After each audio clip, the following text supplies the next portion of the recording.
성도님들, 어느 부자가 자기가 산 구두 한 켤레, 이걸 오래 신기 위해 대장간에 가서요, 굽 밑에 쇠를 박았다고 합니다.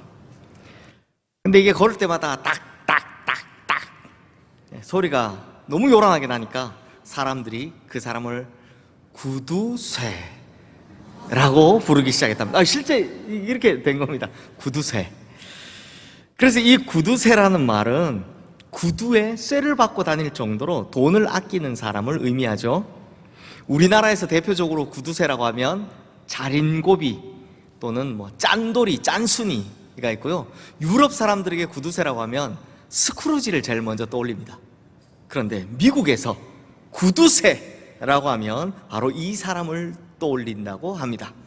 히피 그린이라는 노인인데요, 이 사람은 지금으로부터 약 한 100년 전 사람입니다. 이분은 아주 장수한 할머니였고 또 아들이 하나, 외아들을 가지고 있는 할머니였다고 합니다. 그런데 어느 날 이 외아들의 다리에 병이 나서 수술을 해야 되는데 수술비가 없다라고 해서 어쩔 수 없이 그 아들의 다리를 잘라내야 했다고 합니다. 그리고 이 할머니 역시 돌아가시기 전까지 먹을 것이 없다고 해서 묽은 죽으로만 연명을 했는데요, 그래서 돌아가실 때 병명이 영양실조였다고 합니다. 그런데 성도님들, 깜짝 놀랄 일이 벌어졌습니다. 이 할머니가 돌아가시고 난 후에 이 할머니의 계좌, 즉 저금 통장을 확인해 봤더니 당시 돈으로 무려 1억 달러가 있었다고 합니다. 이걸 지금으로 환산하면 100억 달러가 넘을 겁니다. 그럼 우리 돈으로 바꾸면 지금 우리 돈으로 13조가 넘습니다. 13조. 아니, 돈이 없다고 하나밖에 없는 아들 다리 수술을 못해서 한평생 장애인으로 살게 만들어 놓고서 또 정작 돈이 없다고, 먹을 거 없다고 본인도 영양실조로 돌아가셔 놓거든. 알고 보니 그 사람 통장에 얼마 있었다고요? 13조가 있었다는 겁니다. 그런데 성도님들, 통장에 돈이 아무리 많은들 무슨 소용이 있습니까? 쓰지 않으면 아무것도 아닙니다. 마찬가지로 아무리 좋은 집이 있어도 들어가 살지 않으면 아무 소용 없습니다. 아무리 맛있는 음식이 눈앞에 있어도 맛을 안 보면 그 먹지 않으면 어떻게 맛을 봅니까? 구경만 다 하고 있으면 아무 소용 없습니다. 그러니 자기가 가지고 있는 것을 제대로 누리지 못하고 쓸 줄 모르면 아무리 좋은 걸 가지고 있어도 아무 소용없다라는 거죠. 근데 성도님들, 참 죄송하지만 이것이 우리 믿음 생활의 실상입니다. 우리가 오늘 보고 있는 이 로마서라는 책, 정말 성경에서 가장 중요한 책이죠. 로마서의 총 주제는 믿음으로 구원을 받았다, 이 신칭의입니다. 즉 성도는 예수 그리스도 십자가의 능력을 믿음으로 말미암아 하나님 나라의 백성이 되었다라는 겁니다. 근데 문제는 믿음으로 구원을 받았다라는 이 엄청난 사실이 실제 우리의 삶에선 그렇게 힘있게 드러나지 않는다는 겁니다. 분명히 믿기는 믿는데, 믿음 좋은데 내 삶은 별로 달라진 게 없습니다. 별로 못 느끼겠습니다. 값을 매길 수 없는 은혜를 받았다고 하고 한이 없는 축복을 받았다고 하는데 실제로 살아가는 것에서는 별로 달라진 것이 없습니다. 사실 이게 대놓고 말을 못할 뿐이지 수많은 성도님들이 다 느끼는 딜레마일 겁니다. 저 역시 마찬가지고요. 그렇다면 성도님들, 왜 이런 딜레마가 생기는 겁니까? 한마디로 정리하자면 믿음이라는 것을 관념화시켰기 때문입니다. 자, 성도님들, 믿음은 어떤 겁니까? 믿음은 구원의 문제입니다. 구원의 문제라는 말은 죽고 사는 문제라는 겁니다. 그러니 이게 얼마나 실제적입니까? 또 믿음은 승리의 문제입니다. 승리의 문제라는 말은 악한 마귀와의 전쟁에서 이기나 지느냐 하는 절체절명의 문제라는 겁니다. 이게 얼마나 실제적입니까? 그런데 우리는 이런 실제적인 믿음을 실제가 아니라 믿음이라는 관념으로 받아들이고 있다는 겁니다. 하지만 성도님들, 성경이 끊임없이 강조하지만 믿음은 능력입니다. 다이너마이트입니다. 믿음은 두나미스, 다이너마이트, 능력입니다. 그러므로 믿음 있는 곳에서는 많은 열매가 있고요, 승리가 있으며 놀라운 역사가 있는 겁니다. 그래서 오늘 본문 말씀은 믿음으로 말미암아 구원을 얻은 우리의 삶 가운데 어떤 열매가 맺어지고 어떤 결과가 나타나는지 그걸 명확하게 보여주고 있는 말씀입니다. 간단히 말하면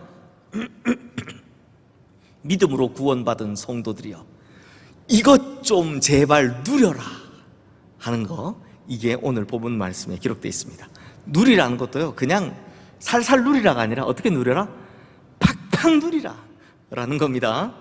자, 그러면 믿음으로 구원받은 우리가 무엇을 누릴 수 있는지 먼저 오늘 본문 1절 말씀 함께 읽겠습니다. 그러므로 우리가 믿음으로 의롭다 하심을 받았으니 우리 주 예수 그리스도로 말미암아 하나님과 화평을 누리자. 자, 우리가 말씀 좀 띄워주시겠습니까? 우리가 보는 성경에서는 맨 끝부분이 화평을 누리자라는 청유형으로 되어 있죠. 근데 이 말씀을 세번역 성경으로 읽으면 이렇게 됩니다. 그러므로 우리는 믿음으로 의롭다 하심을 받았으므로, 여기까지는 똑같죠. 우리 주 예수 그리스도로 말미암아 하나님과 더불어 평화를 누리고 있습니다. 자, 여기서는 하나님과 더불어 화평을 누리고 있다라는 현재 진행형으로 되어 있습니다. 왜냐하면 헬라어 표현으로 누리자, 누리고 있습니다, 이 둘 다가 가능한 해석이기 때문입니다. 그러므로 중요한 것이 뭐다? 우리가 예수 그리스도를 믿은 결과가 뭐냐? 두 가지. 첫째, 하나님과 더불어 항상 화평을 누리게 되었습니다 라는 거고, 둘째, 그러니 제발 이 화평을 좀 누리십시오 하는 겁니다. 그러면 성도님들, 성도가 누릴 수 있는 최고의 권능이 뭡니까? 하나님께서 우리에게 이미 주신 화평을 누리는 것, 이겁니다. 이 화평이 바로 우리가 누릴 권세다라는 겁니다. 근데 우리는 이 화평을 너무나 누리지 못하고 있습니다. 즐기지도 못하고 있습니다. 특별히 뭐에 대해? 과거의 죄에 대해서 그렇습니다. 하나님께서 용서하셨다라고 하면 용서받은 줄 믿으면 되는데, 나는 용서받지 못했습니다. 나는 벌레만도 못한 죄인입니다.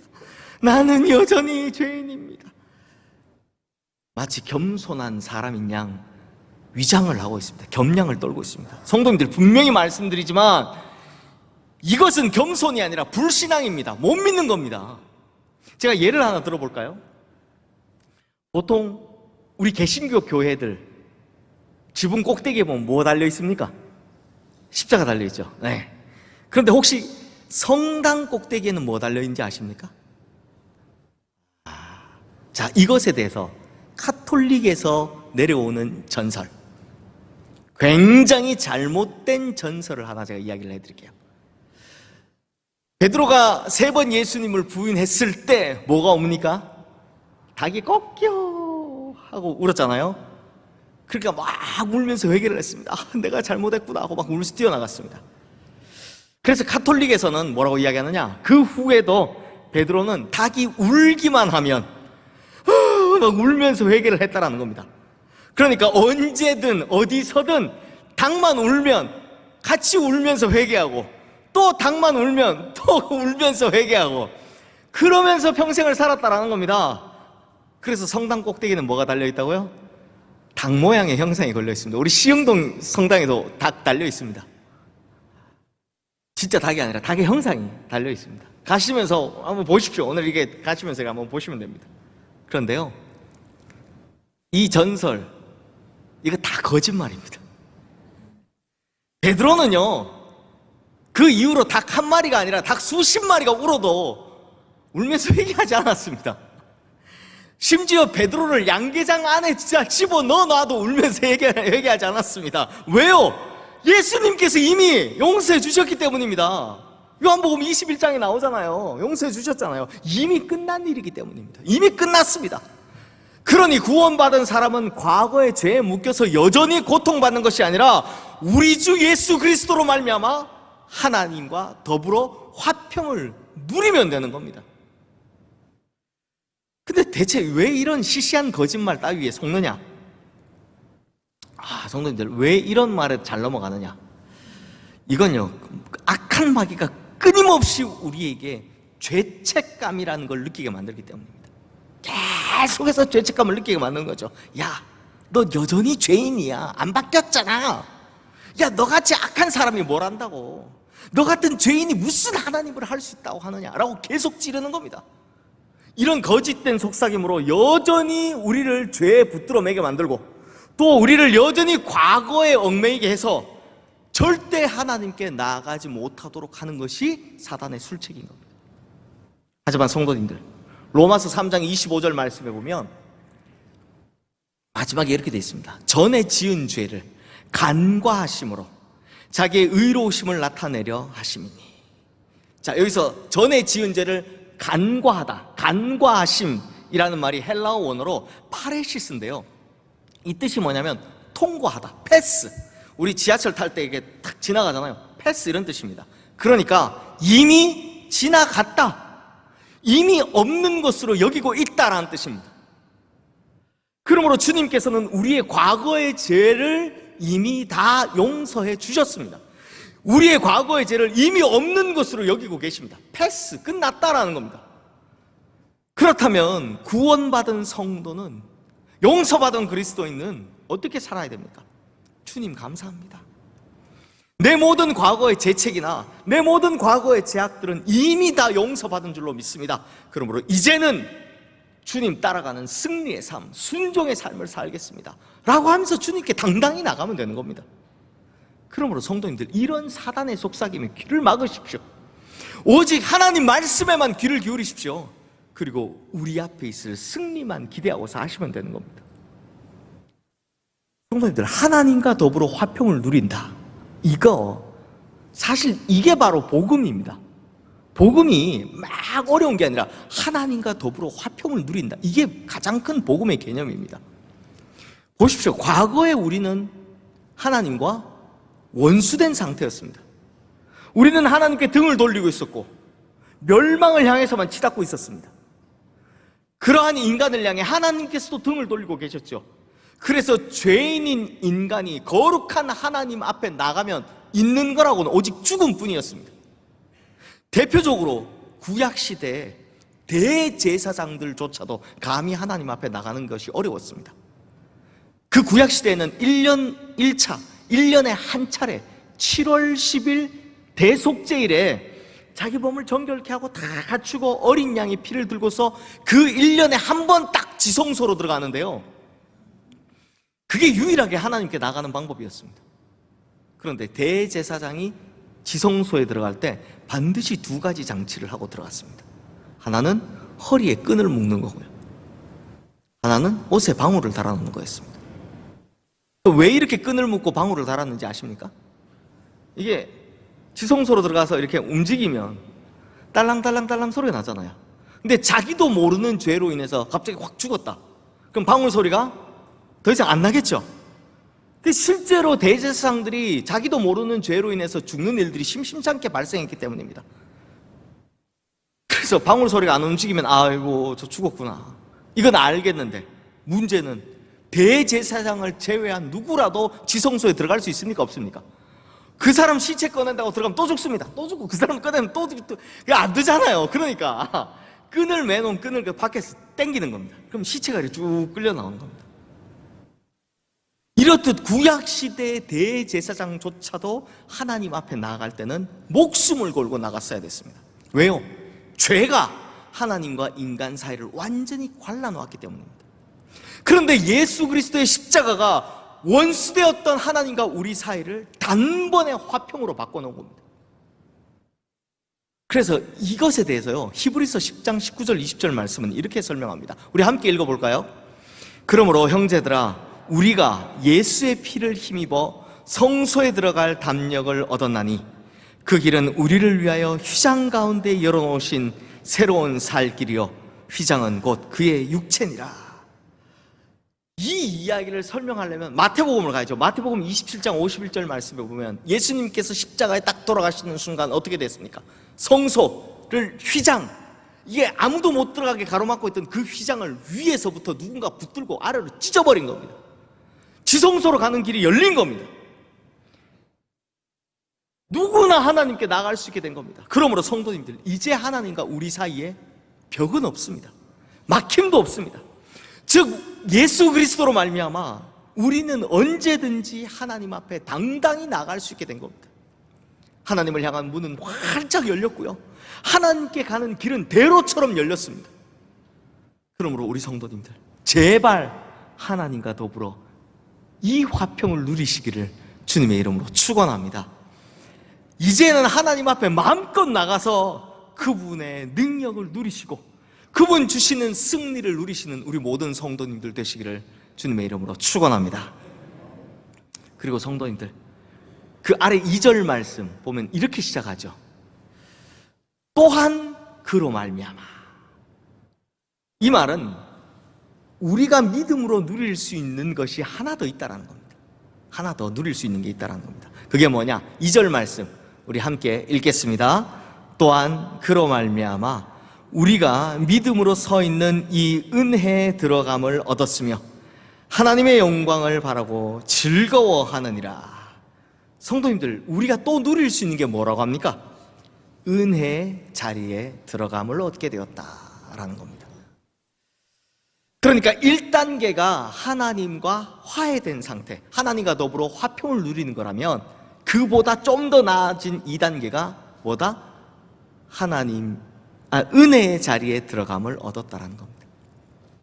그렇다면 성도님들, 화평이 이루어졌다는 것과 은혜의 자리에 들어간다는 것, 이게 어떻게 다른지 제가 설명을 좀 해보겠습니다. 성경에 나온 이야기로 설명을 한번 해보겠습니다. 사무엘하 13장 14장 말씀에 보면 이런 이야기가 있는데요, 다윗의 아들 중에 암논이라고 있었습니다. 근데 이 아들이 이복 누이 동생 다말, 엄마가 다르죠. 아빠는 같은데 다말을 마음에 품고 강제로 다말을 취한 겁니다. 그러자 다말의 동생이었던, 친동생이었던 압살롬이 앙심을 품고 때를 기다립니다. 그 후 2년 뒤에 딱 기회를 잡자 압살롬이 암논을 그냥 쳐 죽여버립니다. 그리고 압살롬은 이제 왕자를 죽였으니까, 자기도 왕자지만 왕자를 죽였으니까 이스라엘을 빠져나와서 도망쳐서 이웃나라 그술이라는 곳에 가서 3년을 이제 숨어 지내게 됩니다. 그러니 암논이 죽었다는 이야기를 듣고, 사실 왕이 서열 1위였거든요 당시에. 암논이 있었으면 솔로몬이 왕이 되기 힘들었을 겁니다. 암논이 죽었다는 이야기를 듣고 잔뜩 화가 났죠 다윗이 당시에는. 그런데 시간이 지나자 살아있는데 보질 못하는 아들, 그 압살롬을 향한 그리움이 사무치게 맺히는 겁니다. 비록 살인을 저지르고 달아난 아들이지만 압살롬을 그리워하는 부정이 점점 더 커지는 거죠. 때마침 그 다윗의 마음을 읽은 요압 장군이 중재를 서서 압살롬을 데리고 이스라엘로 돌아오게 합니다. 그리고 아버지 다윗이 드디어 아들 압살롬을 3년 만에 만나고 용서하고 받아주게 됩니다. 화해가 일어난 거죠. 이 둘 사이에 화평이 이루어진 겁니다. 그런데 문제가 있습니다. 뭐냐? 다윗이 압살롬에게 왕의 식탁에서 밥을 함께 먹는 것만큼은 절대 허락하지 않는 겁니다. 그러기를 2년 동안 합니다. 성도님들, 이게 바로 화해가 이루어지긴 했으나 아직 은혜의 자리에 들어감을 얻지 못한 경우입니다.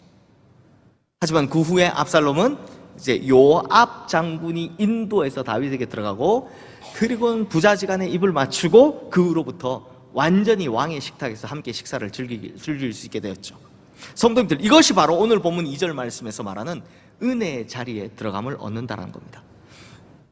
2절 말씀에 보면 들어감이라는 단어가 나오죠. 이 말이 헬라어로 프로사고게인데 이 말의 뜻이 바로 안내를 받는다, 이런 뜻입니다.